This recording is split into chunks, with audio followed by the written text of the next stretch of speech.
उस मालिन की लड़की से कहा कि ये बाट तो मेरे को दे दे। बोले बाबूजी तन कहे दे दो, क्यों?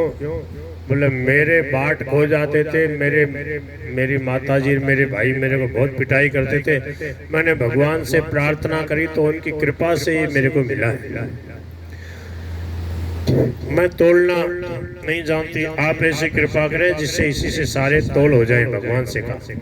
तब से मैं इसे रखती हूँ। अब मुझे अलग अलग बटकरों की जरूरत नहीं पड़ती, इसी से सब काम निकल जाता है। बताओ तुम्हें कैसे दे दूं?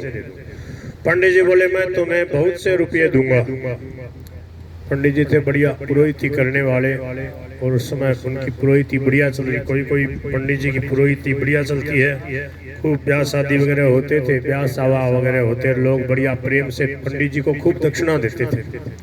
आजकल जैसे लोग नहीं थे, आजकल तो और सब कामों में तो खर्चा कर देंगे, और फिर जब पंडित जी को और उनको देने की आओगी तो गिनाएंगे। बोले महाराज इसमें खर्च हो गए, उसमें खर्च हो गए, इसमें वो तो जायज था, और ये अब आप कम ले लो, थोड़ा सा कृपा करो बाबूजी, क्षमा करो। तो वो पूरा जो है उनका आकर के वहीं कसर निकलती है। बोलो गिरधर गोपाल की। बड़ा आश्चर्य की बात। तो पर ऐसा जमाना नहीं था, खूब पंडित जी का सम्मान होता था। पंडित जी के पास खूब रुपया थे। सागवाड़ी ने कहा कितने रुपए दोगे पंडित जी? मुझे वृंदावन जाना है, वृंदावन का आने जाने का खर्चा मेरा निकल जाए, उतने रुपये दे दो तो मैं आपको ये दे दूंगी। ये पत्थर, वो पत्थर ही समझ रही थी, वो थे शालिग्राम भगवान। बोल शालिग्राम भगवान की। पंडित जी समझ गए थे कि शालिग्राम भगवान है, और ये इनको जो है पत्थर समझ के बटकरा बना रखा है, इनसे तोल रही है। बोले कि सब लोग वृंदावन जाके आ गए, मैं ऐसी हूँ कि मैं कभी वृंदावन नहीं जाके आ पाई। क्यों? बोले मेरे को साग बेचने के लिए बैठा रखा है मेरे भैया और मेरी मैया, मेरे को कहीं नहीं जानते। बोले तुम साग बेच, रुपया लिया कमा के अनाज लिया, अब मैं क्या करूँ बाबूजी? मैं पंडित जी मैं वृंदावन जाना चाहती हूँ, प्रभु के दर्शन करना चाहती हूँ। ब्राह्मण ने कहा कितने रुपए में तुम्हारा काम हो जाएगा? साग वाली बोली 300 रुपये चाहिए। 300 रुपये में आराम से जाके आ जाऊंगा। पुराना जमाना था, मान लो 700-800 कोस भी दूर थी कहीं, तो भी 300 रुपये बहुत होते थे। अब तो काफी ज्यादा लग जाए। ब्राह्मण बोले अच्छा बेटी ये तो बताओ तुम इस शिला को रखती कहाँ हो? साग वाली ने कहा इसी टोकरी में रखती हूँ बाबूजी, और कहाँ रखूंगी? जहाँ बटकरे रखते हैं रखती थी वहीं। ब्राह्मण घर लौट आए और चुपचाप बैठे रहे। ब्राह्मणी ने पति से पूछा क्यों उदास क्यों बैठे हो? देर हो गई है, देर जो हो गई है। ब्राह्मण ने कहा आज मेरा मन खराब हो रहा है, मुझे 300 रुपये की जरूरत है।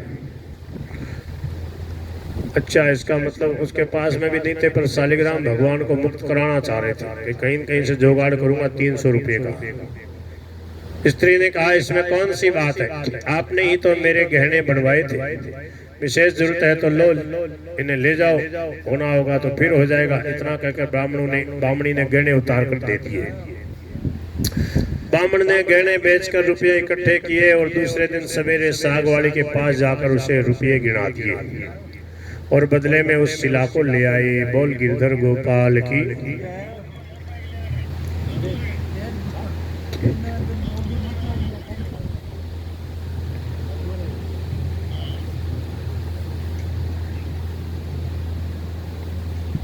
गाड़ी ले जाओ। कहाँ पे है? अब जाओ। कौन है? मोटरसाइकिल किसकी है?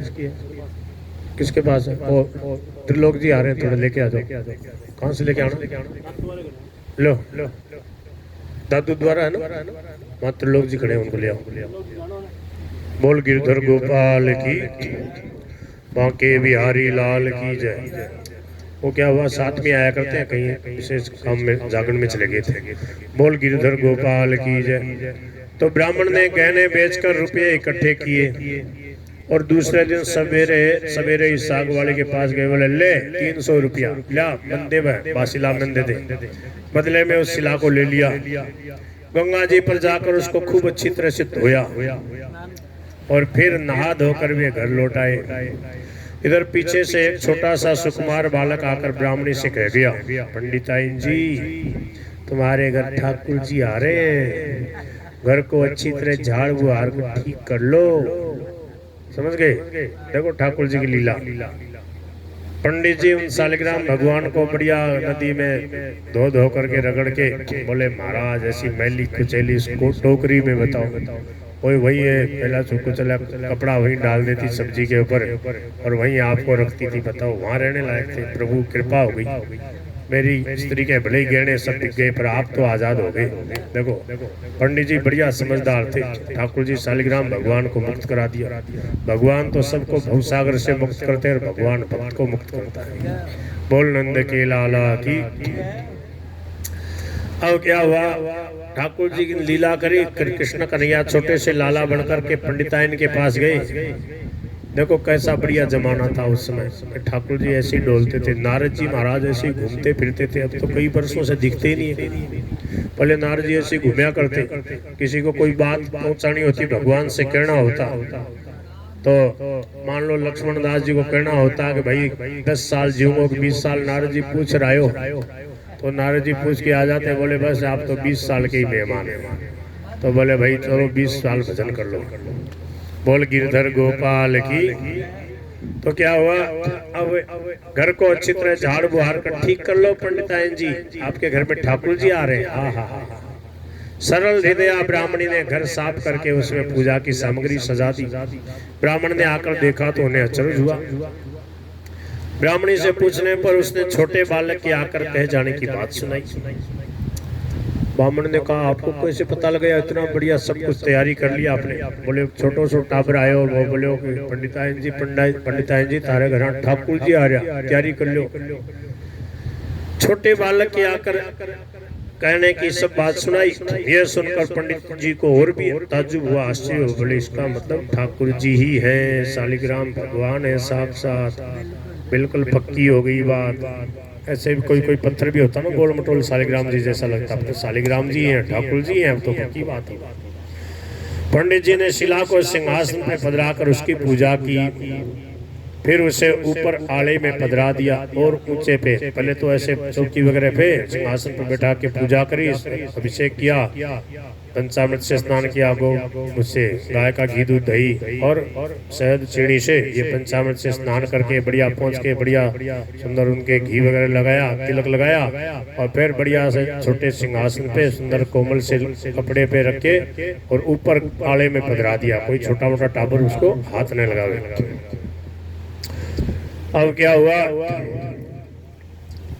रात को सपने में भगवान ने कहा तो मुझे जल्दी लौटा, नहीं तो तेरा भला नहीं होगा। बोले उसी मालिन की लड़की के पास मेरे को वापस दे के आ जा, नहीं तो तेरा भला नहीं होगा। ठाकुर जी परीक्षा ले रहे हैं। बोले तो मैंने लौटा के आ जा, नहीं तो तेरा सत्यानाश हो जाएगा, तेरा सर्वनाश हो जाएगा। ब्राह्मण ने कहा जो कुछ भी हो जाए मैं तो आपको नहीं दूंगा, नहीं लौटाऊंगा, मैं तो आपको अपने पास ही रखूंगा। समझ में आ रही है आपको कहानी? पंडित जी ने क्या कहा, आपको मैं नहीं दूंगा, यही रखूंगा। ब्राह्मण घर में जो कुछ भी पत्र पुष्प मिलता उसी से पूजा करने लगे। 2-4 दिनों बाद स्वप्न में फिर कहा ठाकुर जी ने, बोले मुझे फेंका नहीं तो तेरा लड़का मर जाएगा। क्या बोले? तो मन ने वापस दे दे भी लड़की ने, मालिन की लड़की ने, नहीं तो तेरा बेटो मर जाए। ब्राह्मण ने कहा मर जाने दो तो मैं तो नहीं फेंकूंगा, तुम्हें तो पास में रखूंगा। ये तो सब आने जाने वाले हो, तुम मेरे हो, इतना मैं जानता हूँ। एक दिन सब जाने ही वाले। महीना पूरा बीतने भी नहीं पाया था कि ब्राह्मण का एकमात्र बेटा था वो मर गया। बोल गिरधर गोपाल की। कुछ दिन बाद फिर स्वप्न हुआ, अब भी मुझे वापस दे दे, नहीं तो तेरी लड़की मर जाएगी। समझ में आ रही है? दृढ़ निश्चयी ब्राह्मण ने पहले वाला ही जवाब दिया, बोले मरे तो मर जाए, कुछ दिनों में मरे, कुछ दिनों में नहीं, आज मर जाए, अब भी मर जाए, तुम्हारे को तो नहीं छोड़ूंगा। फिर कहा कि अब की बार तुम मेरे को दे दे। कुछ दिन और बीत गए, बोले नहीं तो तेरी स्त्री मर जाएगी। ब्राह्मण ने इसका भी वही उत्तर दिया। अब स्त्री भी मर गई। बालक मर गया, लड़की मर गई, स्त्री मर गई, देखना भगवान कैसे मिलते हैं, कैसे वापस सबके सब दिव्य धाम में भगवान के पास सब मिलते हैं। इतने पर भी ब्राह्मण अचल अटल रहा। लोगों ने समझा ये पागल हो गया है। कुछ दिन बीतने पर स्वप्न में फिर कहा, देख अब भी मान जा, मुझे लौटा दे, नहीं तो 7 दिनों में तेरे सिर पे बिजली पड़ेगी, तुम भी मरेगा, तेरे माथे पे बिजली पड़ेगी, बिजली में तू बचीड़ खा के दब के मरेगा, बिजली पड़ेगी, बिजली करंट भी थोड़ा सा लग जाए तो, और वो आकाश वाली बिजली तो एकदम सत्यानाश कर देती है। बोले तेरे क्या कर दे, राखड़ो, राखड़ो कर दे, बाल दे हैं। कुछ दिन बीतने पर स्वप्न में फिर कहा, भगवान ही कह रहे थे स्वप्न में, और कौन कहेगा। बोले तुम मन छोड़ दे, नहीं तो तेरे माथे पे बिजली गिरेगी, तेरे माथे पे बिजली गिरेगी 7 दिन में।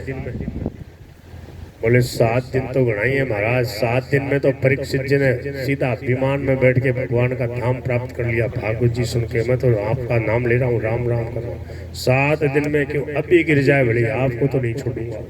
समझ गए? देखो मरना मान दिया पर भगवान को नहीं छोड़ा।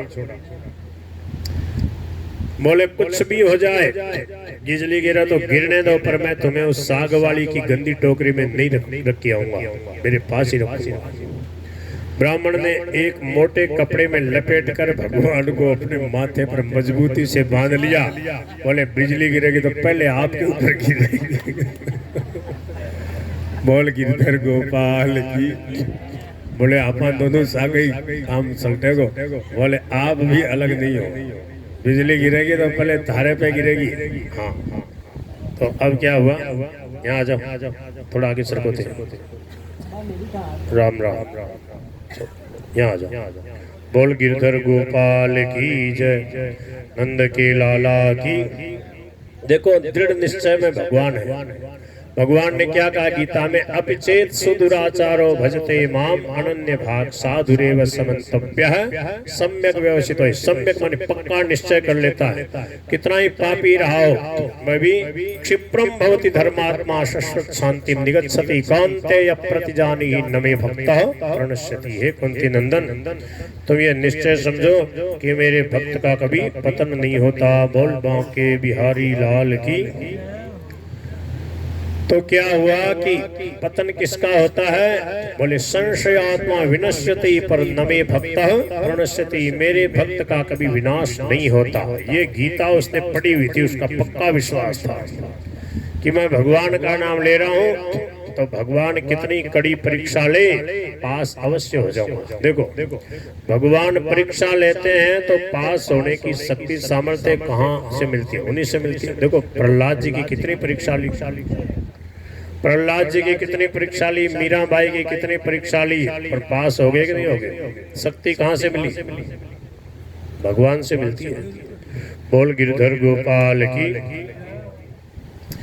तो पंडित जी ने कहा, बोले कि कुछ भी हो जाए, मेरे माथे पे बिजली गिरे भले ही आपको नहीं छोड़ूंगा। शालिग्राम भगवान बार बार भगवान स्वप्न में आके उसको कहते कि मेरे को छोड़ दे। ब्राह्मण ने एक मोटे कपड़े में लपेट कर भगवान को अपने माथे पर मजबूती से बांध लिया। वे सब समय यूं ही उन्हें बांधे रहते और बिजली कभी गिर सके। अब मौसम खराब हो गया, ऐसे आंधी तूफान का मौसम हो जाता है। कभी कभी तो एक रात में 2-2 बार महाराज आंधी। वाह वाह, मौज हो रही है यहाँ पे। बोल गिरधर गोपाल की। यहाँ तो सड़कें भी भगवान ऐसी साफ करते। मैं सुबह सुबह देखा ऐसी सड़क साफ। एक आदमी घूम रहा, मैंने कहा इतनी बढ़िया झाड़ू किसने लगाई? बोले उसके अलावा कौन लगा सकता? जिधर देखो इतनी साफ सड़क। बोल गिरधर गोपाल की। तो क्या है, ब्राह्मण ने एक मोटे कपड़े में लपेट के ठाकुर जी को मजबूती से बांध लिया। वे सब यूं ही हर समय यूं ही बांधे रहते। अब क्या हुआ, कड़क करके बिजली आती, मौसम खराब हो गया, बिजली चमकने लगी। पंडित जी ने देखा, अरे बात तो सच है, देखो आज मौसम खराब हो गया, बिजली भी कड़क रही है। बिजली गिरेगी जरूर, पर गिरेगी तो पहले भगवान पे गिरेगी, फिर मेरे पे। तो भगवान को माथे से बांध लिया। बोले देखी जाएगी। वे सब समय यो ही उन्हें बांधे रहते, कड़कड़ा कर बिजली कौंधती हुई नजदीक आती पर लौट जाती। क्यों? शालिग्राम भगवान का भी तो प्रभाव है।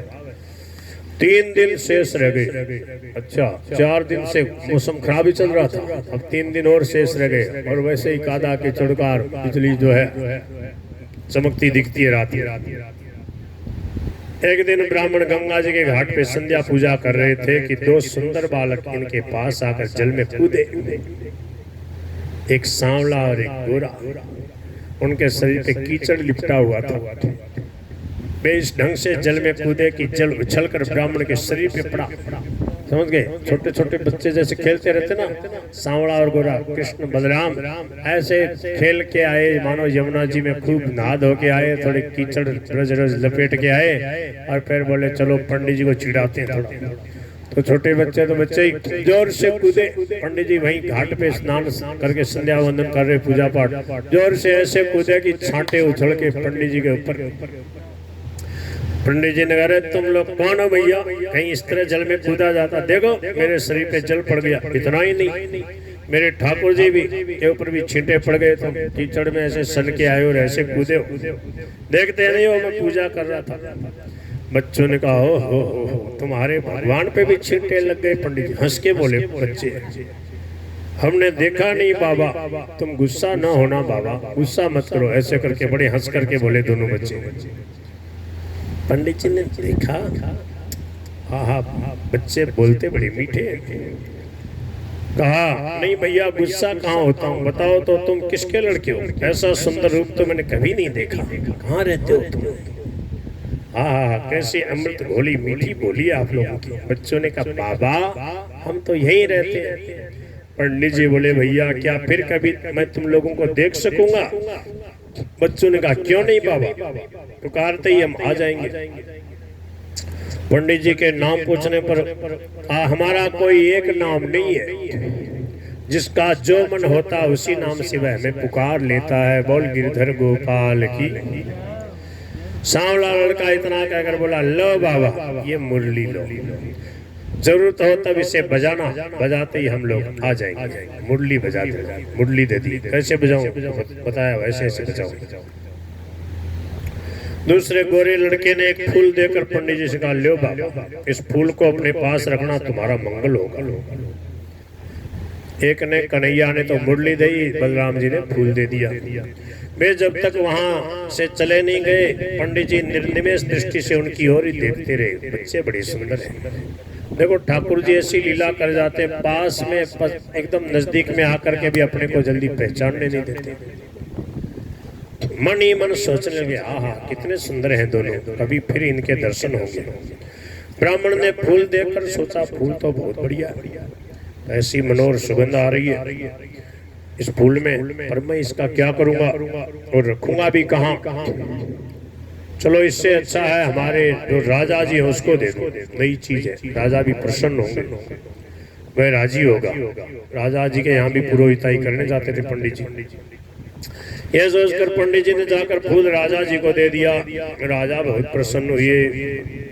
उन्होंने उसे महल में ले जाकर अपनी बड़ी रानी को दिया।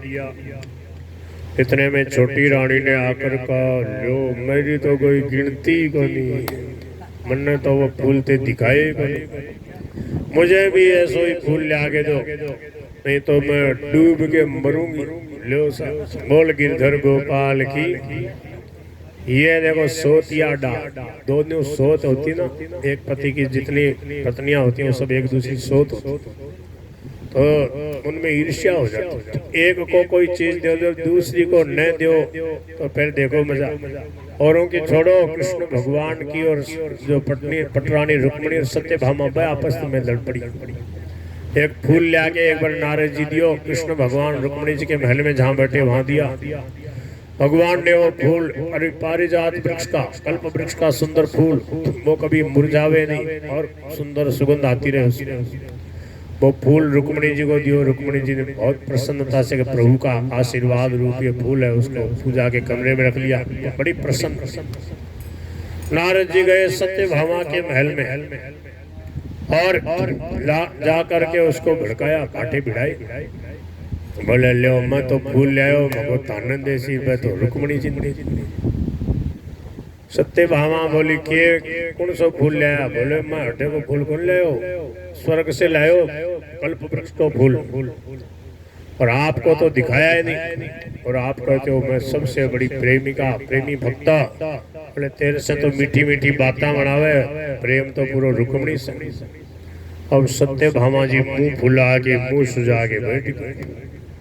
भगवान आया बोले रे के बात है भाई आज मुंह सुझाया बैठिए तो बोले जाओ थे रुक्मणी कन जाओ थे मैं तो कोई गिनती में नहीं मैं तो थारी दासी नहीं हो ऊपर ऊपर से कहती हो तुम मेरी पटरानी हो और बहुत ऊपर ऊपर की बातें करते भगवान ने बोले रे बात तो बता की बात हुई बोले ते रहने दो ते बस बातें करो मन तो कुछ दो ही को नहीं कभी लाके। अब भगवान ने समझा रे नारद जी तो नहीं आ गए बोले नारद जी आए थे क्या बोले हाँ बोले हाँ मैं समझ गया बाठा भिड़ा गए बोल गिरधर गोपाल की तो बोले कि अरे फूल के लिए क्या नाराज होती अब की बार नारद जी आसी वो फूल तो नहीं देसी बोले नारद जी तो रमता राम पता नहीं कब आसी बाबा जी तो रमते राम मन्ने अभी फूल चाहिए बोले फूल नहीं मैंने फूल को वृक्ष लगाओ मेरे महल के बगीचे में जना मेरे शांति बापरेगी। भगवान ने कहा ठीक है चलो गरुड़ जी को याद किया गरुड़ जी के पीठ पे बोले थे भी चाल से बोले हाँ सैर सपाटा करने का घूमने फिरने का माताओं बहनों को बेचारियों को कहाँ मौका मिलता है बोले चलो मैं भी चाल से हूँ। तो गरुड़ जी की पीठ पे भगवान ने सत्य भामा जी को बैठाया और गए। लंबी कथा है ये भागवत जी में इस प्रकार से नहीं है विष्णु पुराण में है शायद और अखंडानंद जी महाराज सुनाया करते हैं मैं सुनता रहता हूँ उनकी कैसे प्रवचन। तो बोले कि भगवान ने जब भौमासुर का उद्धार किया और वहाँ अदिति माता के कुंडल और वरुण का छत्र और सुमेरु पर्वत की घाटियों को मुक्त करा के उनको वापस दिया देवताओं को तो आते समय इंद्र से कहा भाई ये पारिजात जो कल्प वृक्ष है कुछ दिन हमारे यहाँ पर द्वारका में जाएगा जरूरी है। बोले नहीं महाराज ये स्वर्ग की संपत्ति यही शोभा पाती है। भगवान ने कहा देते हो नहीं बोले नहीं कह दिया ना। भगवान ने लेके गदा 2-4 सटकारी बोले ले जाओ। गरुड़ जी और भगवान जितने देवी देवता थे सब भगवान से लड़ाई करने लगे। गरुड़ जी ने पंखों से मार मार के ऐरावत हाथी को घायल कर दिया। भगवान श्री कृष्ण ने इंद्र को हरा दिया और कल्प वृक्ष को उखाड़ करके गरुड़ जी की पीठ पे रख लिया और द्वारका में लाके सत्य भामा के बगीचे में रोक दिया। अब सत्य भामा जी का क्या आनंद का ठिकाना, वो तो बधाई गा रही है, फूल बरसा रही है, कल्प वृक्ष के फूलों की वर्षा। बोल कृष्ण कन्हैया लाल की। अब रुक्मणी जी ने जब सुना, बड़ी विचित्र कथा है। अब रुक्मणी रूठ गई। अब रुक्मणी रूठ गई, बोले लो मैंने तो एक फूल ही दियो, इन्हें वृक्ष लगा दियो महल के बगीचे। बोले अब एक वृक्ष नहीं 2 वृक्ष लगाओ, नहीं तो ना रोटी खाओ ना पानी पियो। भगवान ने कहा वाह भाई, एक ही पत्नी व्रतधारी में राम था तो बढ़िया था, अब कई हो गई तो देखो आपस में लड़ाई। बोल नंद के लाला की। अब दोबारा गए ठाकुर जी और 2 कल्प वृक्ष उपाड़ के लाए और रुक्मणी जी के बगीचे में लगाए। सत्य भामा जी को पता लगा, बोले लो मैंने तो कह रहा है कि तेरे जैसी प्रेमिका कोई नहीं है, उनका 2 कल्प वृक्ष लगा दिया।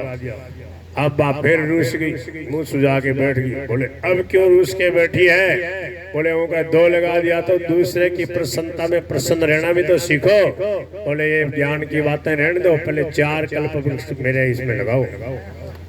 भगवान बोले चाल पाछी गई और 4 कल्प वृक्ष ले गिन के बोले लेके आई और बगीचे में लगा दिया। बोले अब ठीक है, मैं छोटी बन के कैसी रहूं? रुक्मणी जी ने जब देखा, रुक्मणी जी फिर रूस गई। भगवान ने कहा अब क्या होगा? बोले उनका 4 लगा दिया, मेरे 8 लगाओ तो शांति पाप रखी। भगवान ने कहा ये कोई तुम्हारा होड़ आएगा? तुम तो वही बात कर दी। कौन सी? जैसे जैसे सुरेशा बदन बढ़ावा, तास तूने कभी रूप दिखावा। जय सिया राम जय जय सिया, जय सिया राम जय जय सिया राम। बोल गिरधर गोपाल की।